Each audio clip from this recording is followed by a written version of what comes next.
This is episode 7 of Outlander Cast with Mary and Blake. People disappear all the time. Most are found. Eventually. Disappearances, after all, have explanations. Usually.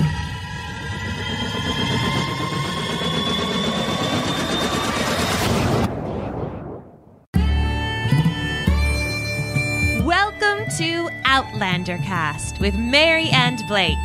It's a podcast dedicated to the show Outlander on Stars. Sing me a song of a lass that is gone, save of that lass behind. Mary of soul, she sailed on a day over the sea to sky.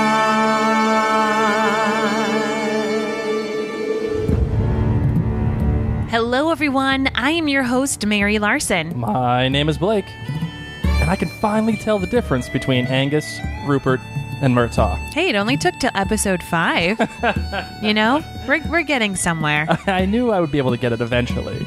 I'm proud of you. I really am. Rupert's the fat one, Angus is the one without the teeth, and Murtaugh is the one that's kind of serious. And he's got these eyebrows that would make, like, Kim Kardashian jealous. I didn't know Kim Kardashian loved eyebrows.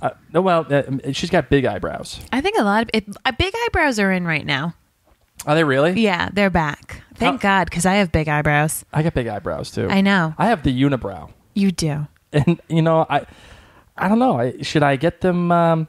what's that thing that... We tried to get them threaded, and you cried like a little baby. Oh, my God. It was like... Ever see that movie, 40-Year-Old Virgin, for you listeners? With Steve Carrell? Yes. Yeah, that was basically me when he was getting his chest waxed. Yeah, that was me when I was getting my eyebrows threaded that one time. It was awful.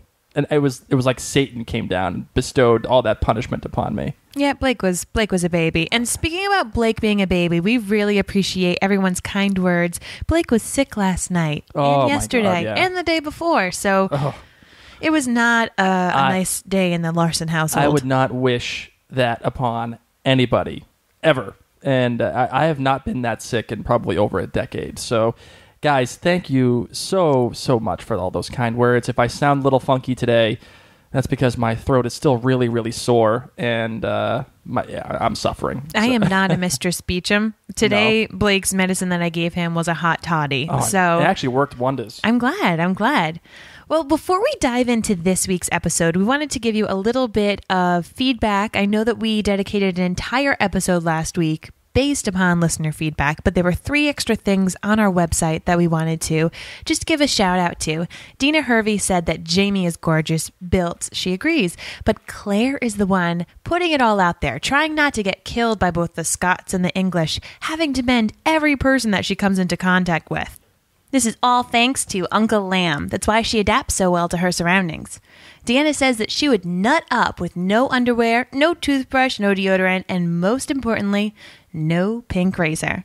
All that sets Claire apart from the average modern woman of 1945, or even today's woman. You go, girl. And yes, Deanna just went there.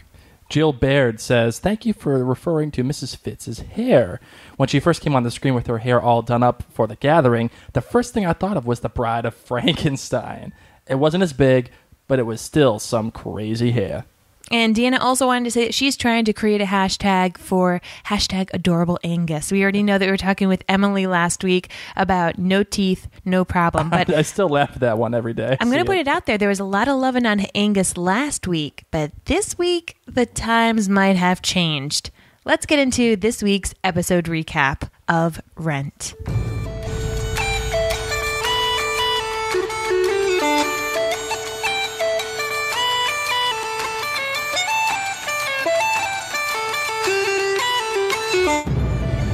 This episode started with Claire, whose hair has gotten much longer, by the way. I don't know if anyone else has noticed that. It's got a lot curlier, too. Yeah, it's just the length, but she's reciting a poem by John Donne. And it starts off with the word absence. How did you feel about this little bit? It was interesting to have her saying a poem and just kind of looking at it. It was a gorgeous, gorgeous shot. I felt like she was the one that was experiencing the absence. She was experiencing the absence from all of her time. She's got that from Frank. She is having a hard time coming to grips with the fact that she is now really stuck in 1743. She's taken this really well. I feel like many people would have just kind of fallen into a real rut of depression. And instead, while she's saying this, she makes a new friend, Ned. Ned is... he's Benjamin Franklin, basically, of 17... That's what he looks like, right? Yeah, of Scotland. He really did. He looked like him so much. Poor guy has asthma, though. Yeah, until she gives him something to smoke. What was that? The apple Thorn apple. Thorn apple. There you go. I'm surprised she didn't say, like, do you have a hookah? Because I'm going to get you some apple-flavored hookah. That's what it sounded like. That's the only thing that Mary's ever smoked, by the way. Just a small hookah. Non-illegal hookah at, like, the local restaurant. She's never smoked weed. She's never smoked cigarettes. And she's never done any of that. Just hookah. You know, I try to be a law-abiding citizen in Rhode Island. Well, this is where Claire learns about the rent. And good old smart Ned, he's along for the ride because he wanted to put his knowledge and abilities to good use, but he didn't want to give up on adventure. You know, he was a bookman from Edinburgh, and Claire really seems to like him. He just has no idea that she's a time traveler. I think that Claire likes him because he's actually somebody that she feels like she could speak with. And he brushes his hair. All of those guys in the camp, they have nasty hair. They do not brush it. How about Perfect Jamie? Does he have nice hair? Perfect Jamie luckily has nice hair because his hair is still short. Yeah. That's why he gets away with it, because I honestly don't think Jamie would be brushing his hair if he was on the road and his hair was long. And this guy, you know, he seems smart. He seems like he knows what he's talking about. And clearly he has a great relationship with Dougal, since Dougal's the only trusts Ned Gowan with the money. Yeah, that and he takes Ned's actually been with the Mackenzie clan, he said, since Jacob, their father. The Column's father? Yeah. Yes, exactly. So that must go back at least, 30, 40 years? I don't know, a very long time. He's been there for a while, and he still loves the adventure. So Angus ends up bringing Claire. God, I'm just not a fan of Angus in this episode, and I think a lot of people feel this way. Quite rude. They're on the road, and he brings Claire some food, and this is when Claire says that she hates listening to the guys make jokes or talk, because it's one thing if they're being lewd. Like, she doesn't care, and she doesn't care that the food is disgusting. But what she cares about is when the guys are being guys, and they're talking in Gaelic. Yeah, well, okay. I can see why she'd be upset about this. They are definitely excluding her by speaking Gaelic. But this is guys being guys. This is literally how guys are, in my opinion. Oh my gosh, the joke. I didn't catch the joke that Dougal made the first time around, but I caught it the second time around. And it was about some woman asking her husband, how do you like my breasts? And he says, I could suck on them for all time, or something like that. And then years later, when she's old, she asks him, how do you like my breasts? And he says, I guess I sucked on them a long time, meaning that they're like down to her knees. Meaning that he said that, I guess I've done my job. Oh, that's what it was. Goodness me. Wow. It was but great. Once again, boys being boys, and that means when they're talking about Claire, it's completely inappropriate, something she would not want to hear. Yeah, well, the guys do that. I'm telling you. Listen, I know a lot of women listen to this podcast, but I'm literally going to say this. Guys, when they get together, tell bad sick jokes, and they make fun of each other. They wrestle. They fight each other. That's what guys do. And it was great to actually get this perspective on the show, because we've been following Claire this whole time, and everything's kind of neat and perfect around Claire. It's guys interacting with Claire. And now we're finally on the road, and you get a chance to see these guys interacting in their own environment. You see the guys be guys. One thing that was really interesting in this shot, as they're talking in Gaelic, Angus touches his undercarriage area in a manner, and everyone's laughing. You don't get to see shots of Jamie. You see like the tuft of his hair, but they really carefully made sure you couldn't see if he was laughing along with them. Yeah, do you think that it's just because Jamie's above all that? No, like the shot didn't show Jamie, is what I'm saying. So we don't know what Jamie's reaction was. We don't know if Jamie was laughing along or if he was not finding it funny because he likes Claire. So I just thought that was really interesting that the director chose not to show Jamie's reaction to these jokes. So do you think that do you think they were speaking about Claire at that very time? Oh, yeah. They Really? were. Oh, because they were saying it in Gaelic. They have no problem talking perversely in front of her. But when it's about her, they talk in Gaelic. Oh, okay. All right. I got you. I got you on that one. See, I didn't take it like that. I took it like they were speaking Gaelic because that was the language that they knew, and they didn't want her in the conversation. So they spoke English perfectly fine. That's what she said makes her uncomfortable, is that when she knows that they're talking about her because they're not speaking in English. Oh, okay. All right. I understand now. And that's when Jamie comes up and ends up telling her that Angus hates everyone and not to take it personally. And Claire says, they think I'm a spy. Do you think I'm a spy?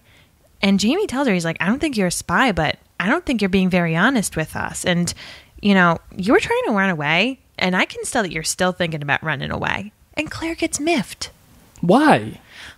Because Claire's just so funny. I think Claire sits there thinking, like, no one knows that I think about Frank and have my 1940s music running through my head. No one knows that I'm still trying to get away. And there's Jamie being like, girlfriend, I caught you trying to run away before. And it's pretty darn obvious you hate it here and that you're trying to run away again. I love when she walks away all pissed off. He's like, hey, you asked. What do you want me to tell you? Yeah. Like, what's wrong with you, moody Claire? You're just as moody as Angus. And I like this first. Well, actually, first, I didn't really take Angus as like a character that was pissed off at everybody. Mm-hmm. I always thought that he was kind of funny. He was goofy. And when Jamie said to Claire, about how Angus like hates everybody, I didn't really see that in the previous episodes. So is that something that, like where we are just supposed to understand? Or is that something that they just kind of threw at us now, do you think? To be honest, I'm feeling like they've just thrown it at us. I'm going to take it as Angus needs 8 hours of sleep every night on a good bed. I mean, he's like me. I need a lot of sleep. And if I don't have a lot of sleep, I'm cranky. So he's probably not sleeping well on the road. And he's being a little rude and cranky. Because when he was at Castle Leoch and he had a bed, he was pretty funny and nice. I wonder if he's just getting sick of watching over Claire. That might be it. He is done being a babysitter. He just wants to be with his bros. Yeah, he wants to hang out with Rupert and drink some port and some Rhenish. Who wouldn't, right? Is that Spanish? No, that's the sedative. So I liked that we got to see the boys' perspective. It was really cool, as you said, to see the guys be the guys. What I didn't like is what girls have to do in 1743, which is make the wool hold on to the dye with their hot piss. If I had to travel in time, I would not only say, please bring me somewhere where it's beautiful, but please make me a boy. Because I would much rather be sitting around the fire, eating chicken or whatever it was that I caught, and laughing and telling jokes than having to slosh my hands in hot pee. Like, did you see those girls, like, literally, like, swooshing it off the table and just getting it all over themselves? Oh, it was like spraying all over them and, like, getting in their mouth. When did Claire wash her hands? Because if she waited to wash her hands until the very end of the episode... Oh, no, that wasn't the very end. She did go wash her hands, like, another time. So we've at least seen her, like, wash up twice. They don't have Purell, Like, ugh. Gross. But gross, Claire. You need to leave. I know you're drunk with Angus, but you need to be like, Angus, I'm Sassenach wasted and I need Purell. Where's an antiseptic? I know everybody has been hating on Angus for this episode, and I get why that's happening. But I don't necessarily agree with everybody's assessment of Angus. Why not? Because I feel like Angus is a man that's completely dedicated to his cause, whether it be for the Stuart Kings or just alone for the Mackenzies. And whatever the Mackenzies say or do, he is 100% behind it. And who is this girl, Claire, who is English, by the way, to come and judge them about what they're doing when she clearly has no idea what's happening? It's tough because everything that Claire observes, I mean, when she's in that town, for example, and she sees Ned pocketing some money, and she sees how this is all going down, and she doesn't understand Gaelic, so she doesn't hear their deep, dark secrets that they're, Jacobites, pretty much. She's not onto it. Well, what I'm saying is this. This is, again, Claire going out and getting her nose into stuff that she should not, number one, but also, two, stop talking. Well, Angus got mad at her, and all she was doing was trying to make some girlfriends. She's lonely. She's on the road, and she's stuck with all these men. These girls were giving her some really good alcohol. Well, you saw that she made him look like an idiot in front of Dougal. He's like, how hard is it to keep this girl under your wrap? Like, how hard can it be? I loved when he was pulling her out of the house. Well, first off, he catches her while she's about to pee. That's embarrassing. And he's pulling her out of the house, and he's like, what were you doing in there? And she's saying, I'm not done. And it reminded me of the scene in Harry Potter. You're a wizard, Harry. where it's the first one, Sorcerer's Stone, and he's being dragged back into the house after there was that incident at the zoo, and the glass was there, and he's being dragged inside, and he goes, it was like the glass was there one moment, and then it was gone the next. It was like magic. And that's what it looked like as Claire was being, dragged out by Angus. I felt like she was going to stop and be like, I was playing with the piss, and we were having lovely drinks together. It was like magic. But she didn't say that. I was playing with the piss. And she feels that. Thank you. Anyway, okay. So we're done with singing that song with the pee, and she comes out and she tries to take this goat, whatever. Singing the song about the pee. Sorry. That was what they were doing. I'm telling you. It's the pee song. She's fighting with Angus and Rupert because she wants to give the goat back. The baby's going to starve, Dougal. But the whole reason behind this scene with the goat is so that she causes a bit of a ruckus in the area so that a redcoat can see her. But Blake and I, when we first saw this, we were like, who is this guy? Is he the blacksmith? He had like a little apron on. He had some serious boots. So we figured maybe he's wearing some heat protection. And he had nicely combed hair, however, and he had a British accent. And I turned to Blake and I was like, who is this guy? Is he Gaston? What? No one fights like Gaston. You know from Beauty and the Beast? Yeah, I do know, yes. He looked like Gaston. He was like, are you okay? Are you all right, miss? Kind of heroic-like. And what did you think of Claire's reaction when she was looking at him?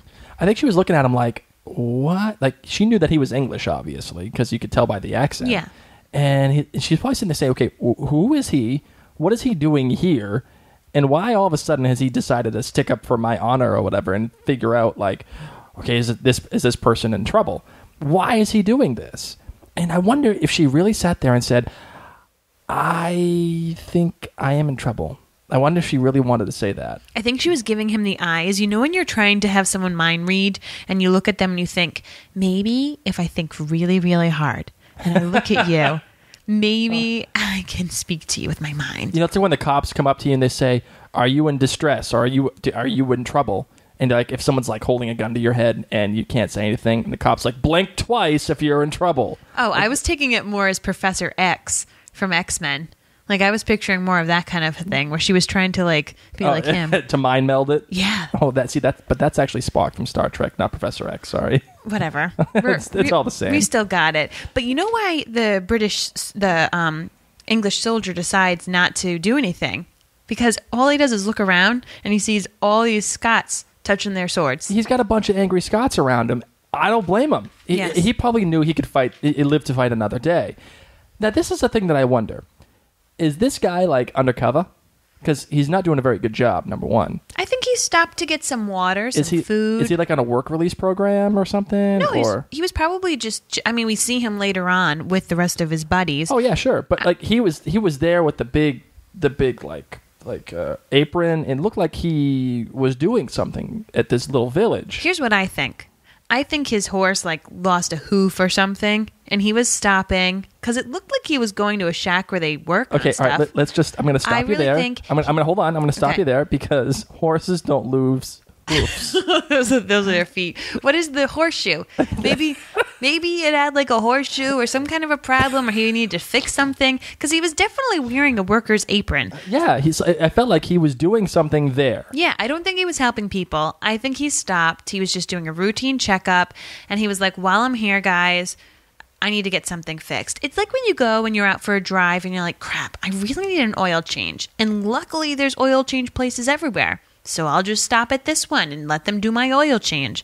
They That's have a what he hoof did. change place. Yeah, I think he was just getting some work done. Oh, you didn't lose the hoof. Oh, my God. Well, okay, look, if this guy was undercover, he did a bad job because all of a sudden he goes back in his little tent and he puts that red coat on in the friggin' open light of day. I don't think he was undercover, though. It's not like they're going to do anything to him because he is a redcoat. I mean, Jamie would have hid. Mm-hmm. But aside from that, I mean, he left. They stayed in that town and they went all out to drink at the pub that night. I really think he was just passing by. Okay. I don't think he was hiding. And look, and this, again, another thing of Claire, just, dude, stop talking. Stop getting yourself involved in stuff. Stop trying to make a statement. Like, oh, with the goat, untying the goat, and this person needs to eat. You know, the baby. the It's baby. not just a person. Well, it's a baby. You know what? The baby needs to eat. Like, she had a good point there. The baby did need to eat. It doesn't matter. And you know what? Dougal was right. This is for rent. It's fair and square. That's it. That's payment. I'm sorry. That's how it goes. They need a wet nurse in that town. They need like 6 wet nurses, apparently. Oh, there's a lot of babies. Well, everyone's too busy messing with piss. That's probably why. The guys come home from work and they're like, I do not want to make babies with you. You smell like pee. And I love when she said, when Angus was like, you're drunk and you smell like piss. And she's like, that's the pot calling the kettle black. Which he probably had no idea what that meant. So cute. He's like, is that Spanish? You know? I loved all the guys when they were in the pub and they're just hanging out. We know what they're doing. They're trying to fight for a good cause. And yet Claire's sitting there being all misjudgy. Thinking that they're stealing from these people. Who knows what. But then Dougal does something that I don't really agree with. He rips Jamie's shirt off to kind of get the pity vote. To say, hey, everyone, look at what the English did to my nephew's back. And everyone, oh my God, here, we'll give you some money.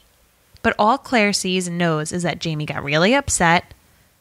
Then she's asked to sew up his shirt. And truth be told, Claire was probably not a good sewer. So she's like, no, I'm not going to sew his shirt. And so Jamie says, I'll sew my own shirt. And he trounces off. And I don't know, his shirt looked pretty darn well sewed. It was almost like he had a brand new shirt.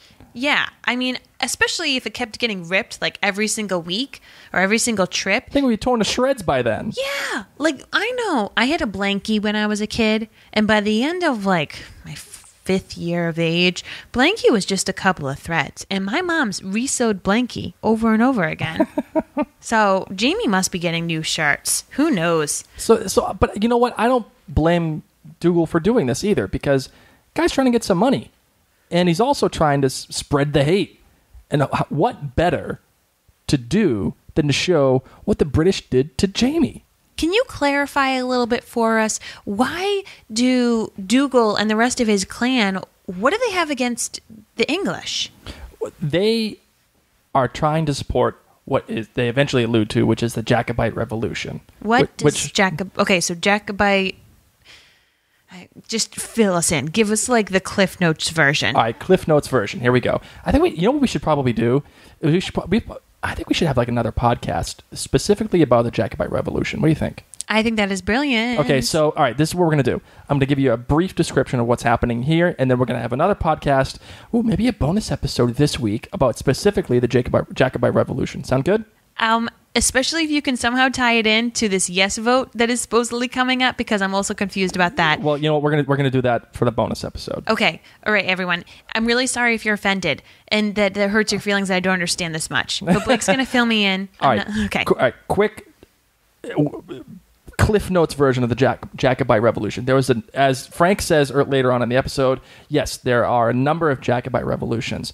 Okay, so what is the Jacobite Revolution? Well, the Jacobites were Scottish or people who supported King James II. Who's King James II? Well, he was originally a king in England who was a Catholic king. Now, he was overthrown in the Glorious Revolution in England. From there, at that point, it was made a law that no Catholic king could hold the title of king in England. In all of England? Yeah, in all of England. So if you were Catholic, you could not be king. You had to be Protestant. You had to be here in the United States it's Episcopal. Over there it's Anglican. So There's a lot of other Protestants here. Oh, I know, but the official religion of England is Anglican, as created by Henry VIII. Anyway, ultimately, what they're trying to do is they're trying to get the Stuart family, the Stuart line of kings, back on the throne in England. So is James's last name Stuart? Is that like so he's in the Stuart family, and he's Catholic? Yeah, it's like they have a bunch of different family names. Like King Henry VIII, his family name was Tudor. But we'll just call him right now James Stuart, and he was Catholic. So the Scots really like him because they're like, he's Catholic. We want to vote for him. Yes, and what they're trying to do is they're trying to get this other guy who is now part of that family line, and what they're calling him is Bonnie Prince Charlie. That's not necessarily important to our discussion right now. What's happening is this. The Scottish, in the Mackenzies, they're trying to garner support for the Stuart king, and they want to get the Stuart king back on the throne in England because he was the rightful heir, at least in their eyes, to the throne in England. So what they're doing is they're getting money and also making people hate the English so that they can hold a revolution to try to get the Catholic king back on the throne. Correct. Okay, I got this. So we're going to get into that a little bit more in our bonus episode, but that's what the deal is right now. Okay. So after that crazy day of Gaelic, which Blake just translated very well. Maybe that's what Dougal said. He's like, for those of you who don't know what's going on. Anyway. He was very passionate, by the way, those speeches. It was great. I loved it. He did a great job. I just hated him I felt like he was treating Jamie like a freak show. Well, I don't blame him. I really don't blame him. I do. That is not his body. But it's all propaganda. And like Dougal says to Jamie later on in that little conversation they have in the woods, Jamie says, "Oh, my back is my business." And Dougal says, "Not while you're traveling with me, buddy." Gosh, Jamie needs to make his own clan and not have to listen to mean Dougal. Graham McTavish has owned all of the episodes that he's been in so far. Oh, he truly has. This was another great episode with him. He owned this whole episode. He's been owning this season. You know what also has been owning this season? Blood pudding. Oh, God. I don't even know what that is. That's what Ned gives Claire to cheer her up because she hasn't really been liking the food. So he's like, here, I saved you some blood pudding. That's like coagulated blood stuff from animals. It's not pudding. It is not Jello. It's like gelatin blood stuff. Oh, God. All set. They pick up and they go on their merry way to continue collecting some taxes. Not taxes, rent. That's really what it is. It's the same bloody thing, let's be honest. It is. And they come across this house that's being burnt down. And there's these people, and there's a lot of commotion going on. And Claire ends up finding out that there are these people who pretty much tout themselves as bodyguards, you know. Well, they call themselves the Watch. Yeah, we'll take care of you. We'll make sure that the English don't, mess you up at all. And things didn't go too well. Yeah, because if you don't pay us, then we're going to take all your crap, and then we're going to burn your house down, especially if we find out that you're helping the British. Bullies. Everybody's bullies. And she's like, oh, it's extortion. And you're like, yeah, it is, but that's how it goes. And this is why Claire keeps talking. Claire, shut up. That's I would have asked the same thing because it wouldn't have made sense. And up goes Dougal. He's like, ooh, I'd like my money too, please. There we go. And I loved how Jamie rolls up in his horse. And then as he's rolling up, he just kind of turns the reins. He's like, oh, that's the Watch. Because even though they're Scottish like me, those guys care more about money. Yeah, and they're going to turn me over. In. Yep, they'll turn him over to the British. Oh, man. Not a good place. Nobody's really trustworthy. Not in 1743. Who would you trust of this cast of characters? Who would you trust right now? Out of all of them? Out of every single one of those guys? Nobody. Wouldn't trust a damn thing. Really? Not one person. Because, first of all, I am not from that time. I don't know all the lingo. I don't know all of the politicking that's going on. I don't know a thing. So if I'm going to be in that time, I'll be nice. I'll be polite. I'm not going to say a word. I'm going to shut up, and I'm just going to go along to get along. because that's how I know I'm going to survive. Claire, however, has taken a completely different route, and she's landed herself in some trouble here. So they go on this the trip for weeks and weeks, and they collect the rents, and they go through the whole rigmarole of Dougal giving the speeches and doing the tearing of Jamie's shirt off. And then all of a sudden she comes up to him and says, I know what you're doing. The more mercy you show today, the more you collect for yourself tonight. She thinks that he is just getting extra money for himself. Yeah, but stop talking. You are talking to a dangerous man right now. And you think that you're untouchable. You think that because I'm a woman, nothing's going to happen to me. Why I didn't understand why she did this is what would she gain from say if Dougal was collecting this just for himself, which we know he isn't. He's collecting it for the rebellion. But say he and his merry band were just getting extra money just for themselves. Why does Claire care? Why does Claire care about ooh, I want Colum to get all of that money? Yeah, why is she getting herself involved in business that she doesn't need to? What does it mean to her? I mean, it's her conscience. She thinks that he's stealing from these very poor villagers, but then again, he also does something that's really nice. Before she says this, Dougal has all of the food, and one of the guys comes up and says, "Hey, the redcoats came along and took all my stuff, and I can't even feed my family tonight."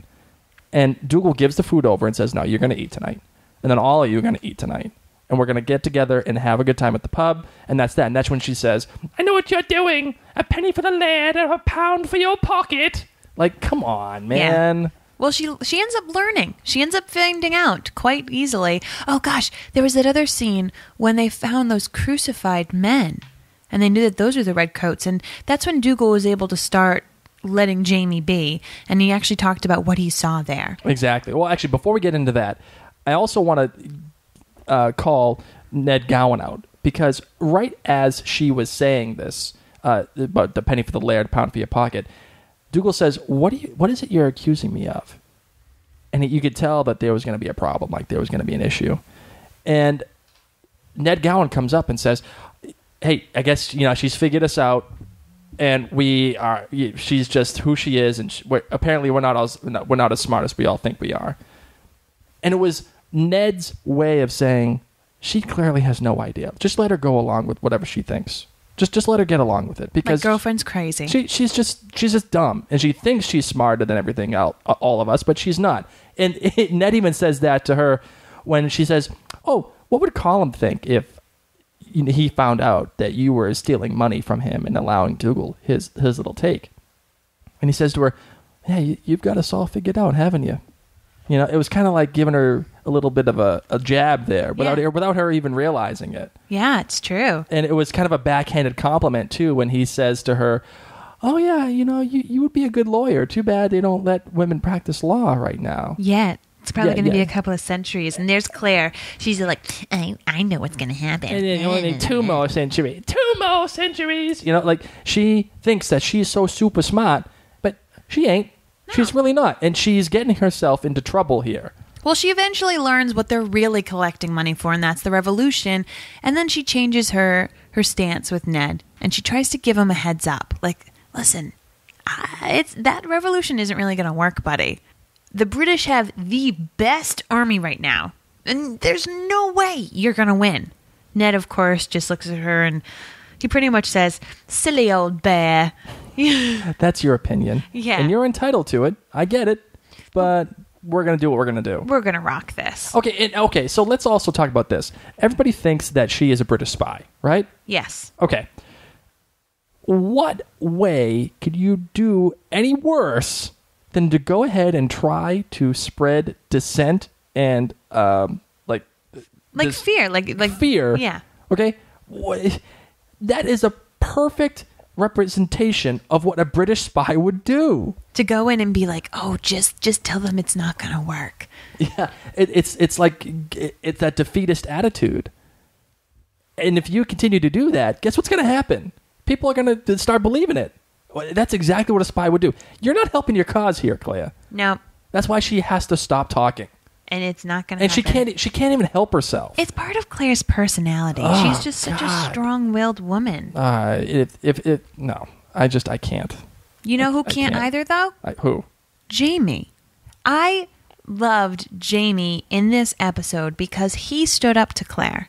Yes, you stole the words right out of my mouth. He said everything that we've been saying these past few episodes. He said, stop talking. Yes. You don't know what you're talking about. And she said, well, things like this don't happen where I come from or where I'm from. And he says, yeah, but you're here. Yeah, it doesn't matter where you're from. You're here now. And you need to just shut up. You shouldn't judge what you don't understand. So stop talking. I loved it. I loved it because maybe Jamie doesn't go along with everything. Maybe he does. We don't necessarily know. It's this big, broad topic. But he's basically telling her, you're getting yourself in trouble about things you don't even understand or know. And I get that you're not from here. But just stop talking. And do you think he's telling her that to be nice? Or do you think he's telling her that to put her in her place? Both. I think Jamie's fed up with her. I think he is. He definitely has a soft spot for her. You always see whenever she's kind of in trouble or whatever, he's looking for her, but he can't save her butt. He doesn't know her. He doesn't know what her true intentions are, but he just doesn't want her to keep messing up. And he's like, girlfriend, wise up. Wise up. Yeah, just stop getting yourself into things that you have no idea about. And if you do that, these people will actually kind of respect you, I think. They'll get behind you. And she is her own worst enemy. She is her own problem. She's creating the problems that are around her at all times. The other thing that I liked about Jamie in this episode is while they stayed in town and Claire actually had a nice little bed all to herself, she hears a noise outside, goes outside and trips over Jamie, who was pretty much guarding her front door to make sure that none of the drunk men downstairs would take advantage of her. Aww. And she invites him in. She's like, listen, buddy, it's cold out there. Come on in.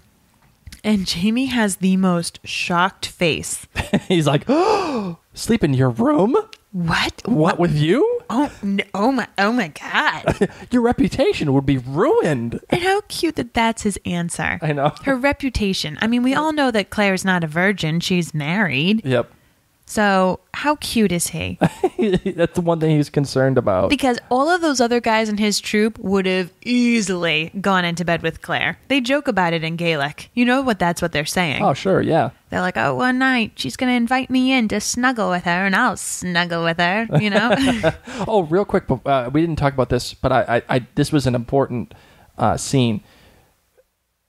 Claire comes up on Dougal and Jamie's conversation in the woods. And this is when Jamie was punching the trees. Ouch. You know? She asks him, why are you putting up with Dougal and all the stuff that he's doing? Ripping your shirt off, doing all that crap. And he says, well, he's my uncle. And then he follows it up saying, a man has to choose what's worth fighting for. And it feels to me like that is something that is extremely more poignant and meaningful than what it came out to be. I think it's in regards to eventually the Jacobite Revolution, number one, but also his feelings for Claire.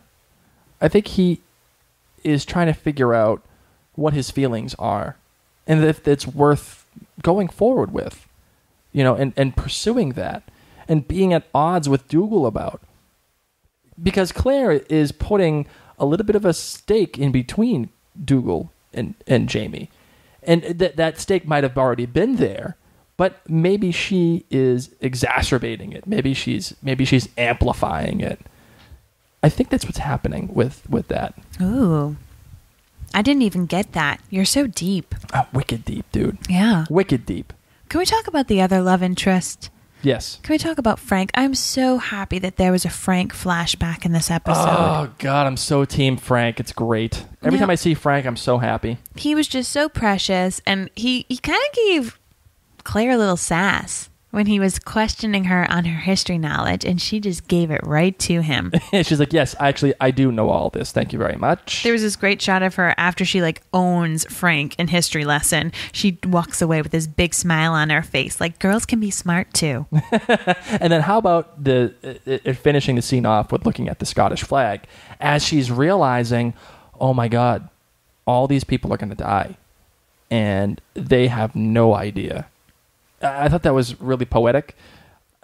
I also think that this show is finally starting to mine some awesome territory here. Elaborate. Claire is now in a position where she could effectively change history. She has the opportunity to speak to a clan that is pretty high up in this opportunity to get the Stuarts back on to the throne, and then convince them that their revolution is not going to work. Now, does she continue to do this, or is this something that she just decides it's inevitable, it's going to happen? And this gets into the whole time travel logic, right? Like if she were to tell them, seriously, it's not going to work, and they actually believed her without her thinking she was a spy, could she have stopped the revolution? Is that what you're getting at? Or could she have changed things so that the revolution would have been done in a different way? Exactly. And then ultimately maybe making the revolution happen and be successful. And then the Stuarts are back on the throne, and to this day they'd be on the throne. Gosh, right? It's kind of like Lost. Remember what happens? You know, spoiler alert: Ben gets shot when he's a kid, and who shoots him? Saeed, right? That always happened, all the time, the whole time, no matter what. That happened because they went back in time. That existed, and so the same thing happens here.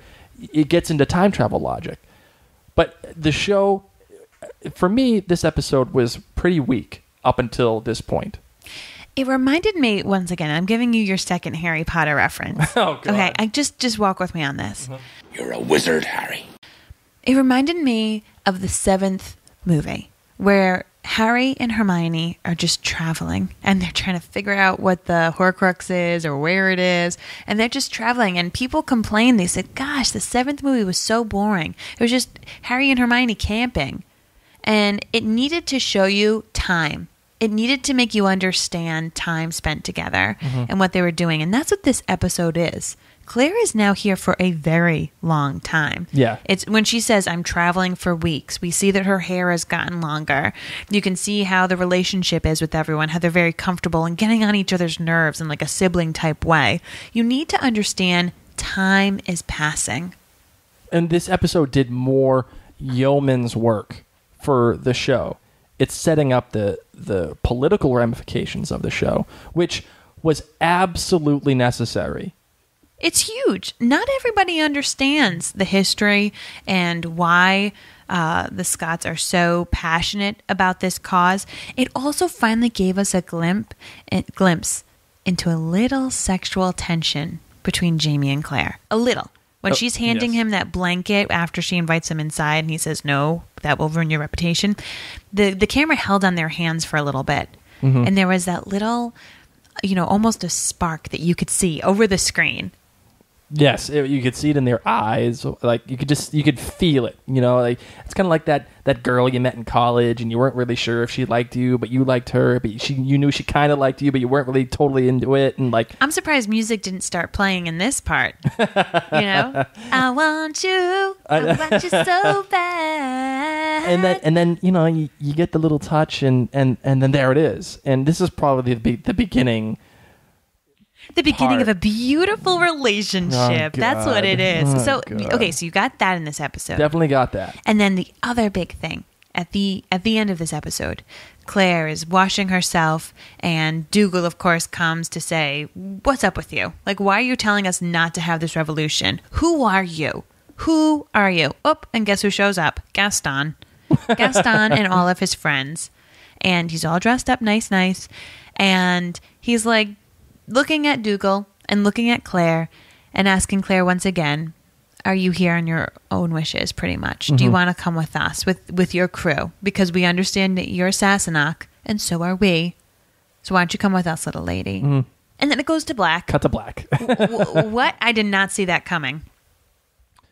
I did not see that coming either. This show, in my opinion, isn't built on a narrative like that. It seemed a little forced.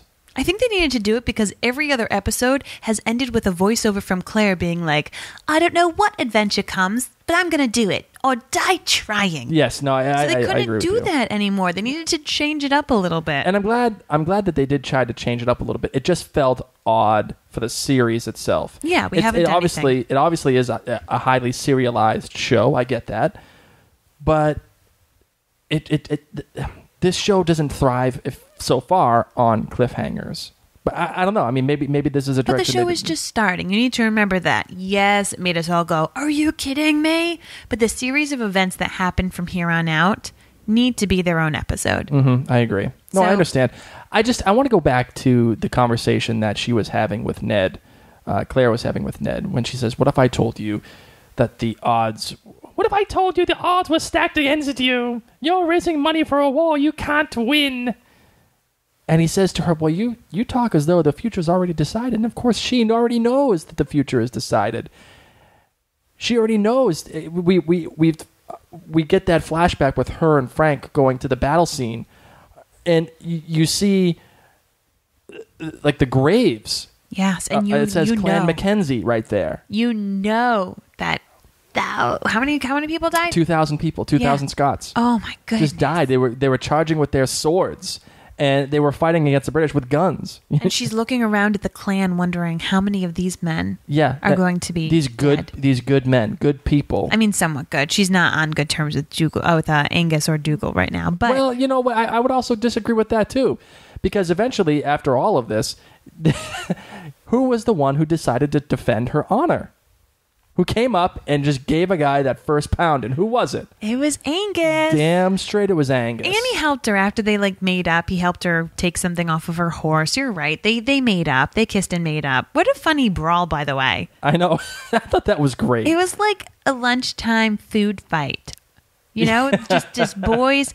They couldn't take it anymore. So they were making an inappropriate joke about Claire. Mm-hmm. And T. Mackenzie just went and beat those fellas up. And Claire, awesome. once again, insert foot in mouth, here she is, reprimanding them. Mm-hmm. Saying, like, shame on you. This is what you get for fighting. I've Look at treated it. sixth graders more than you. You know, like, Yeah, just smarter than really you. rude. Just really rude. And it's not until Murtaugh was like, we fought for your honor. Yep. And he says something about how Oh, yeah. we he says, can make fun of yeah, you. you're a guest of the Mackenzie.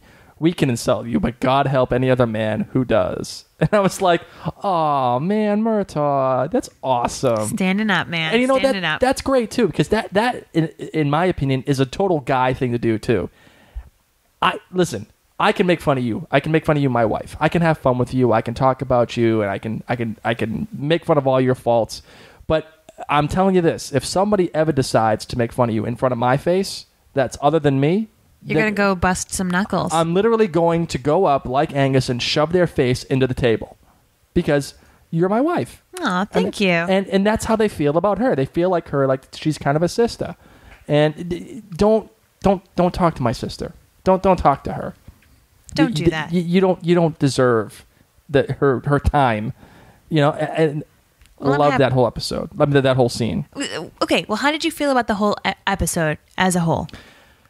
I actually felt this was the weakest episode. No. I did. I felt that this was the weakest episode. Oh my gosh. And let me make sure that I'm not confusing anybody.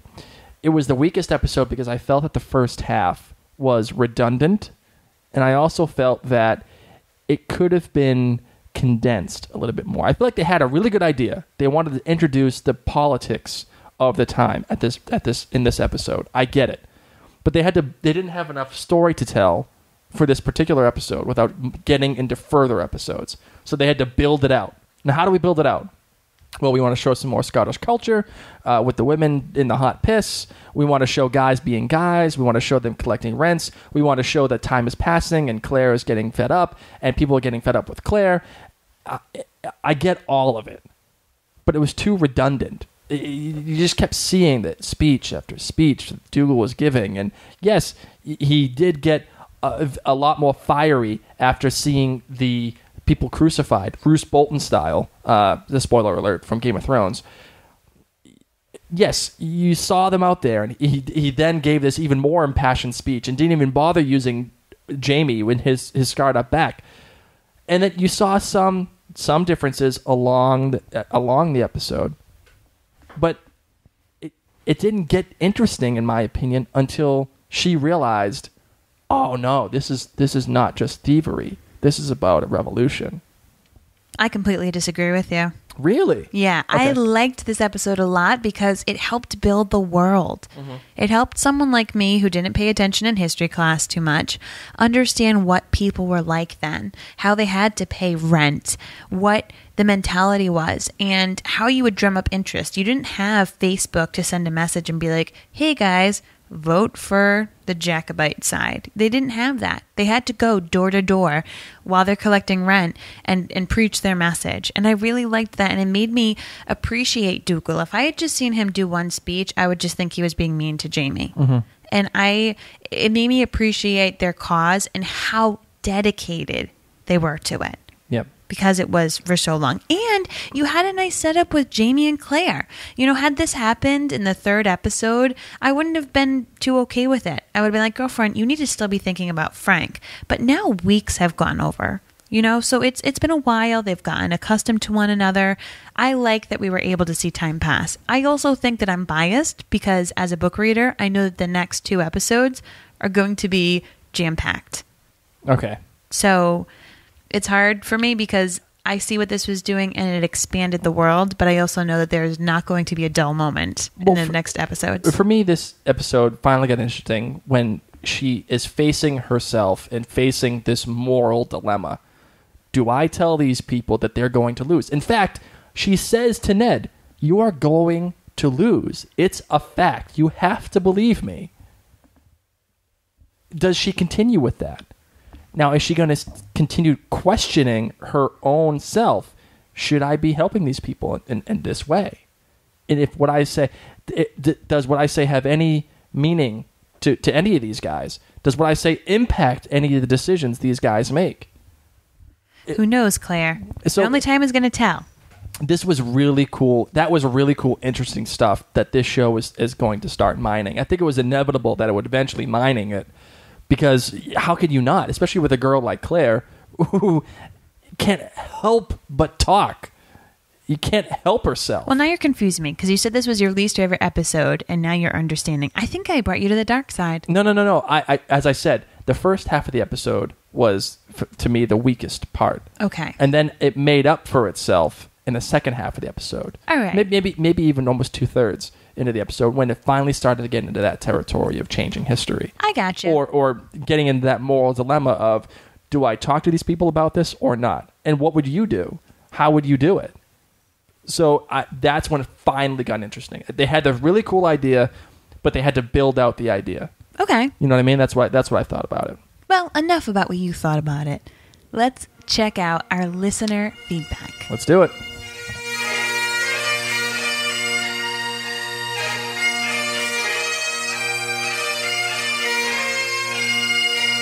So we had our friends from Twitter, and Karen1 tweets out to us, I was confused with the Gaelic, but now we know the purpose was to understand at the same time as Claire.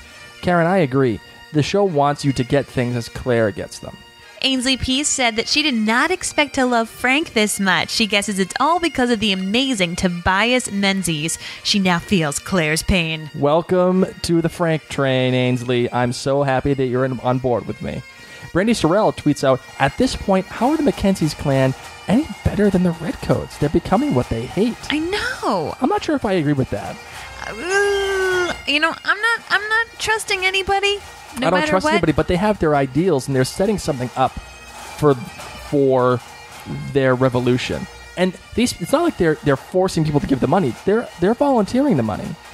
Especially after those little meetings and little speeches by Dougal, they're coming up and giving the money out. They're still being jerks half the time, though. I can see what Brandy might be getting at. Elaine tells us the decision to cut the episode in that part was brilliant, but at the same time, a burden for us viewers. Oh, is she talking about the ending? Yes. Yeah, no, I agree. It's almost like a little tease, and I also feel like it's a little disingenuous. Like, if you're going to tell the story, tell the story. Well, they don't have 3 hours, so that's what they had to do. But would it kill you to have her answer within that episode? Like, if they said... Then they would have just cut after that. Whatever she would say. Yeah, that's what I'm saying. If they gave an answer, like if she said no, to me, that's more interesting than just cutting the answer altogether. Oh, I don't agree. I want to know, is she going to say yes or no? Is she going to run? What is she going to do? Well, if I knew the answer, yes or no, at least that completes the story.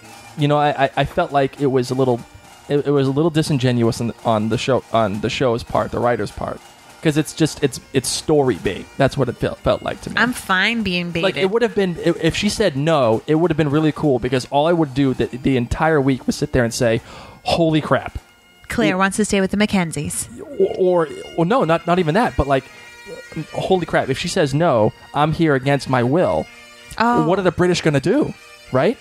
Or if she says yes, holy crap, now she's saying she's giving up any opportunity to leave, and now she's staying with the Mackenzies. The power is in her hands. We had a fantastic tweet from Leg Hair. Leary Mackenzie herself sent us a tweet. Thanks, Leg Hair. She says, well, I was not seen at all, but I'm glad to see that the Sassenach witch going back to her own wretched kind. Oh, Leary is feisty on Twitter. Leary's My not goodness. a happy person. I knew she was jealous.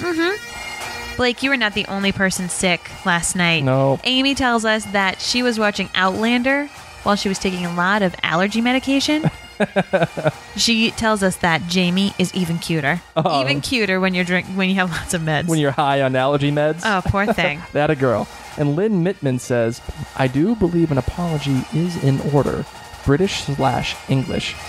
The show does use it similarly. So I'm sorry to have corrected you. Oh, Lynn, don't worry. Lynn, I get it. No problem. We all make mistakes. We're human. I get it. But I do appreciate where you were coming from. So, and hey. we are trying to fix that. If we've ever slipped up, we want to be called on it because we don't want to make that slip. We had some great comments on Facebook. Dina Cox Hervey says, I understand better the political aspect that is an undertone, but there was too much Gaelic to not have some type of subtitle, or at the very least, Murtaugh whispering to Claire what was being said. Okay, so did you miss having Murtaugh tell her everything? I mean, because they could have had Murtaugh sit next to her during all of the conversations in the pub and say, all right, Dougal's telling everyone that we are raising money for the Jacobite Revolution. Yeah, no. And I don't agree with you, Deanna. I'm sorry, I don't. Because this is a point that I actually really liked. Number one, if Claire doesn't understand, you shouldn't understand.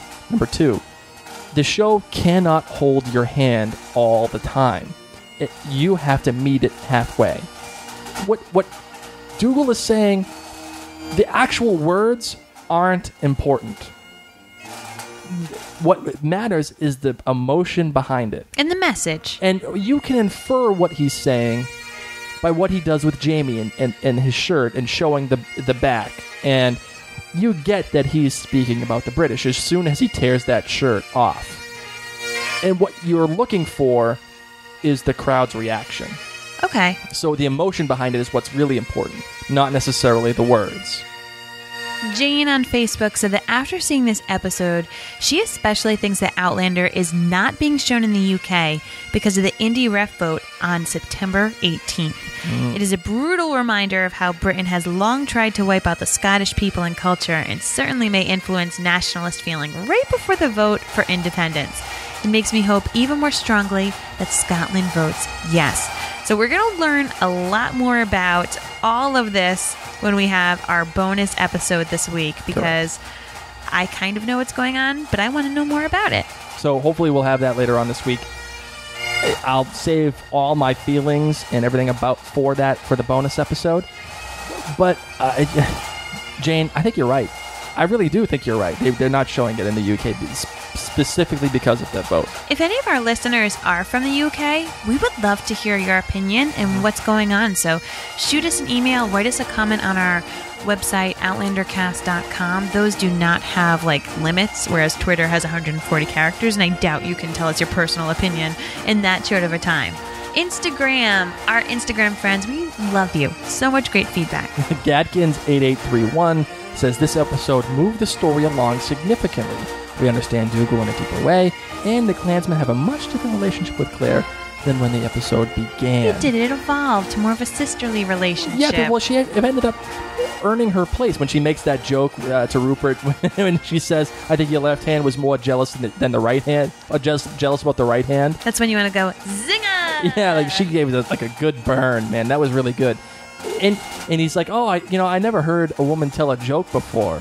So at that point, you start seeing her become one of them a little bit. So yeah, the relationship's totally different.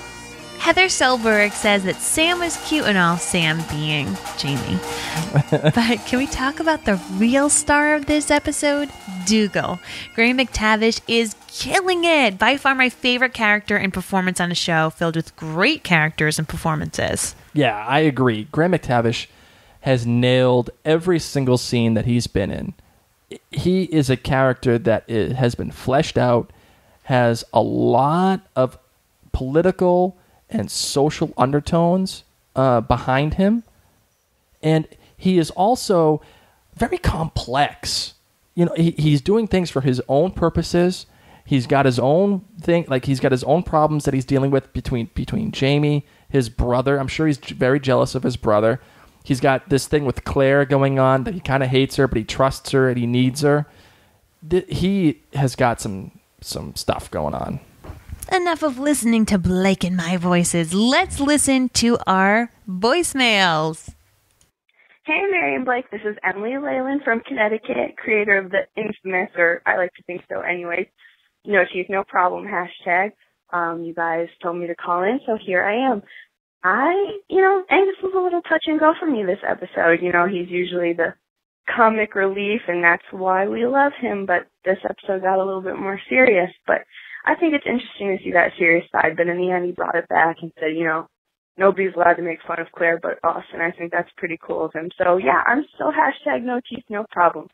And of course this was an amazing episode and will continue to be an amazing week after week. So can't wait to see what next week has. You guys are doing great. Love the podcast.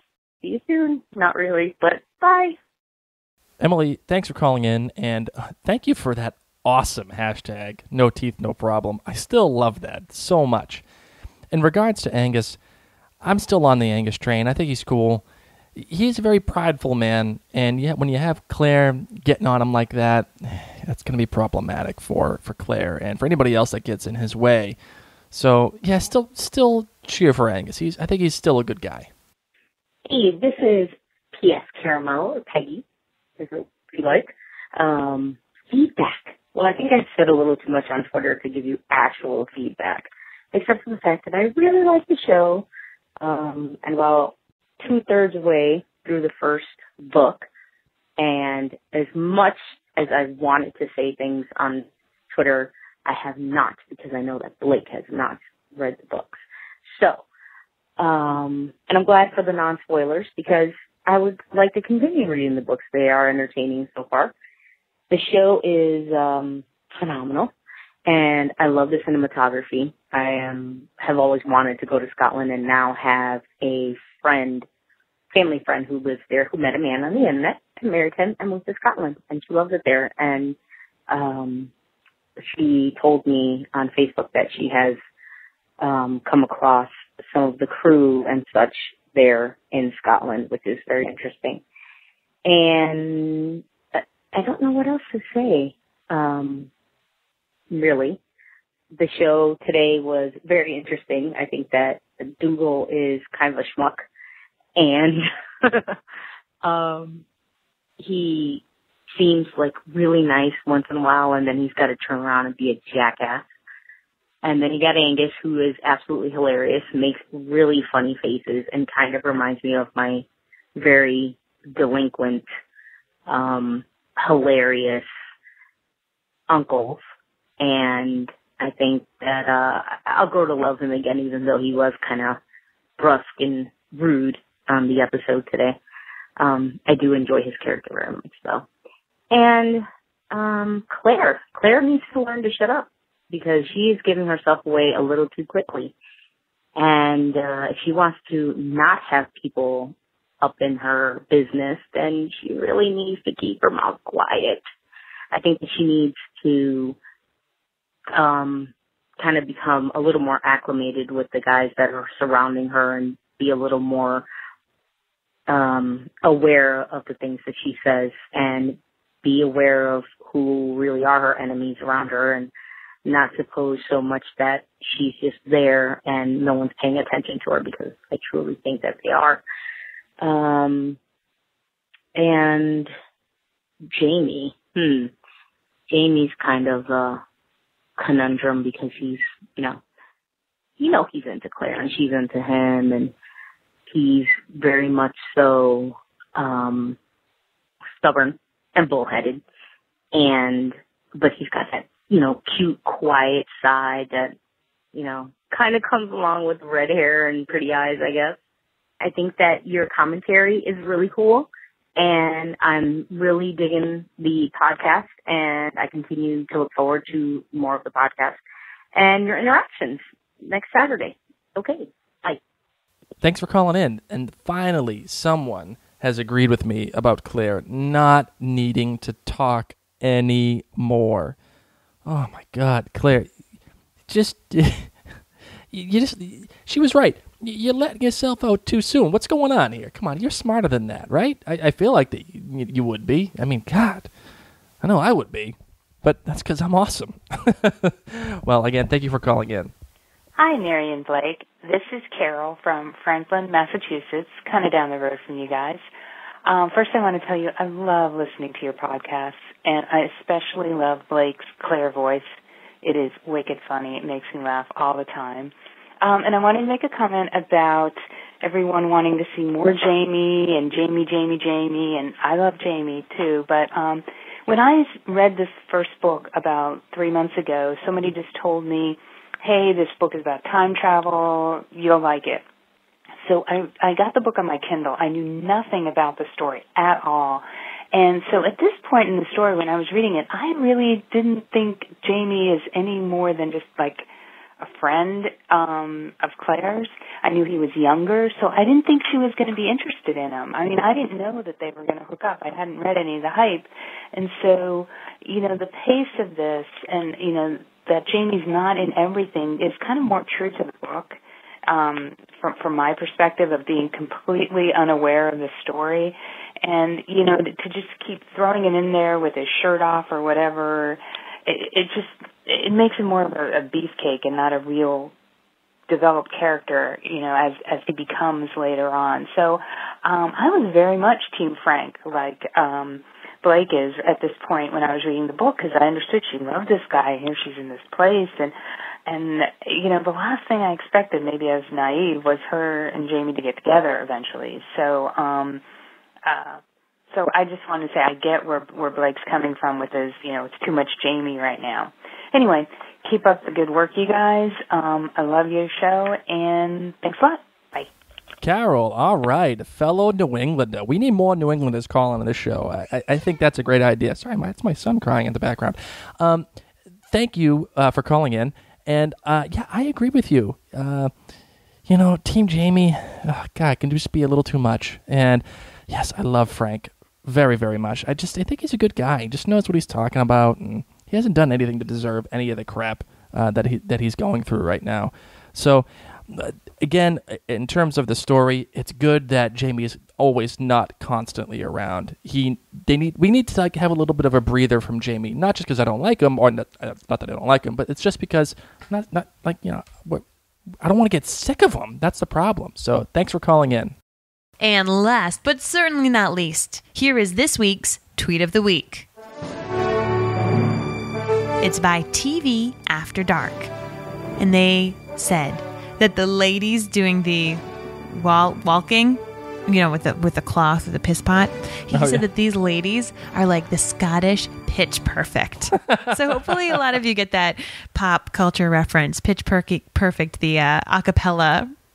With Anna Kendrick. Yes. the cup song. Yeah. The cup song. My ticket for the long way home. That song. So he thinks that those Scottish ladies were doing that. So I love it. Nice job with the Tweet of the Week. Blake, what is your outlandish theory of the week, you poor non-book reader, you? What do you think is going to be happening?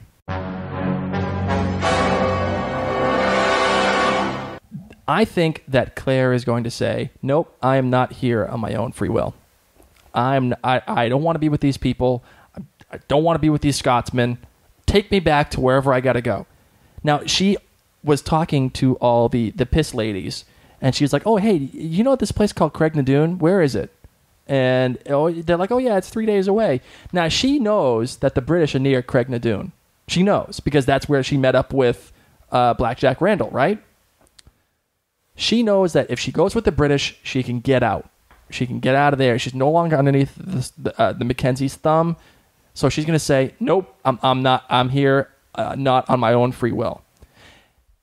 By the end of this season, the first half of this season, she is going to be given an opportunity to get back to Craignadoon, and she's going to have an opportunity to go back. But what's going to happen? She is going to choose to stay in 1743. She's going to choose to stay with Jamie and the Mackenzies. Wow, you got a couple of different outlandish theories in there. And I think she's going to choose to stay with them so she can change history. Ooh, I like that. Because she's fallen in love with these people around her. She's fallen in love. She's decided that she really likes Jamie. And she's going to have an opportunity to leave, and she's going to stay. What about Frank? Frank's going to lose out. Sorry, man. That's how it goes. And as much as I hate to admit that, that's what's going to happen. All right. Well, thank you for your outlandish theory of the week. That's right. As we say all the time, we love listener feedback, and we would love to hear from you. We got a great review on iTunes recently from a fan in Canada. Whoa. M. Outlander fan said that a great after-show review of the Outlander series with a fun couple. The dear husband Blake, who hasn't read the books before, is very intuitive. I like to hear a man's perspective on Diana Gabaldon's story. The dear wife Mary is an Outlander fan. I love her balance, viewpoint, and Harry Potter references. Well, I hope you liked them, because I put up a couple of them in this time for you. Have you left us a review, and do you not live in the United States? If so, Blake and I want to make sure that we see it. Please send us an email or tweet us, or just let us know what country you're in. When we go into iTunes and we look for ratings and reviews, we only get to see the country that we've selected. And we really don't have the time to go through every single country that exists. So if you have sent us a review and you're like, why haven't they read it yet? Just shoot us a message so that we know it's there. And in general, we want to hear from you in any way, shape, or form. So you can head on over to outlandercast.com, find us there, write some feedback that does not have to be 140 Twitter characters. You can get us on Facebook at facebook.com/OutlanderCast. Head on over to Twitter and Instagram. Our handle at both places is OutlanderCast. How about the email machine? You can get us at outlandercast@gmail.com. And don't forget to send in your voicemail feedback. And my darling, what happens if they just can't get enough of Mary and Blake? If you can't get enough of Blake and I, well, we have two other podcasts for you. One is all about The Leftovers show on HBO, which is having its season finale tonight, as we record this. Yes. So that podcast is called The Living Reminders, and we also have another podcast for all of you who are new parents, possibly thinking about being parents soon, or are pregnant. It's called Parent Cast. And if you'd like to stay with Outlander fans all week long, there are two podcasts that we'd like to recommend to you. The first one is simply called The Outlander Podcast, and it's with Summer and Ginger, two fantastic hosts who've been podcasting for about a year now about Outlander. Check them out. And then we also want to recommend The Scott and the Sassenach. Great podcast. Alistair and Lonnie are awesome people. Great podcast. They're just killer. I love them. So listen to them. Well, thank you once again, ladies and gentlemen, for taking the time to listen to this week's episode of Outlander Cast. I'm Mary. My name is Blake. And we'll talk to you again soon. Bye, friends.